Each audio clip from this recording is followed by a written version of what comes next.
Welcome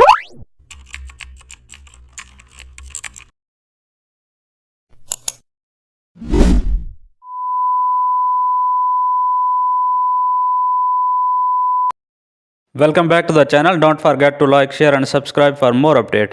In this tutorial, we will reshape a star into a soft rounded icon using the direct selection tool. Start by creating a star shape. Now switch to the direct selection tool to reveal anchors. Click each sharp point and pull its handles outward. Repeat the process to round every star tip. Move to the inner anchors and smooth them as well. Adjust handles length for perfect curves, continuing shape until all spikes looks rounded. Zoom in and refine uneven curves. Adjust ankle positions for smoother flow. Check overall geometry for balance. Fix any distorted segment using precise handle control. Once smooth, zoom out for final evaluation. Apply macro adjustment for a polished look.